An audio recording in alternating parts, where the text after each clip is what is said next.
নতুন বর যাইতেছে ভাতিজিদের সাথে করে নিয়ে। আচ্ছা সেটা তো তোর গোলু, ছোটটা কি? ছোটটাকে তো তুই প্রথম দেখলি। ছোট গোলু। ছোট গোলু? ওটা গোলু বলো। এটা গোলু বলো? এটা গোলু 2। সিয়ারাকে কিন্তু আমার ভাই প্রথম দেখছে। নতুন বর টুপি নিয়ে আসছিস? আমাদের ভাইয়ের বিয়ের পরে আমরা ভাইয়ের বিয়ের শেরওয়ানি কিনবো, পাঞ্জাবি কিনবো, তারপর বউ ভাতে পরাবো। কেন হয়েছে সেটাও বলে তো। কারণ আমার জন্যই হয়েছে।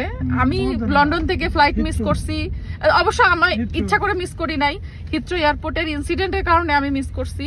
আর আমি সব মিস করার কারণে আমার ভাইয়ের বিয়ের সবকিছু প্যাচ লেগে গেছে। বাট আমরা বিয়ের ডেট চেঞ্জ করিনি, বিকজ অনেক আত্মীয় স্বজন দুই পক্ষের সবাই ইনভাইটেড ছিল। এত মানুষকে সবার ছুটি ছাটা নিয়ে আসার ব্যাপার আছে, সো তাদের সবাইকে আবার ডেট চেঞ্জ করানোটা, ভেনু বুকিং সবকিছুর কারণে আমি বলছি যে এনি হাউ, ইভেন আমি যদি পৌঁছাতে নাও পারতাম তাও আজকে বিয়ে হতো।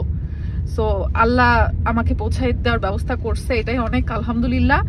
বাট হ্যাঁ, বিয়ের অনেক প্রিপারেশনই আমরা নিতে পারিনি, কেনাকাটা করতে পারিনি, হলুদ মেহেন্দি সবকিছু সব অফ হয়ে গেছে। বাট তারপরেও বিয়ে তো হচ্ছে, বিয়ের দিনেই আছে, এটাই আর কি আলহামদুলিল্লাহ। সেটার জন্য নাকি আমরা আমাদের বউ আনতে যাচ্ছি, এটাই বউ তো আমাদের, আর কি আর কিছু চাই? বউ হলে হবে না তোর? আর আমার ভাইটার মন খারাপ, আমার ভাইটার ওরে পাঞ্জাবি হয় নাই, বিয়ের হলুদ হয় নাই, যেমন ভাইটার একটু মন খারাপ।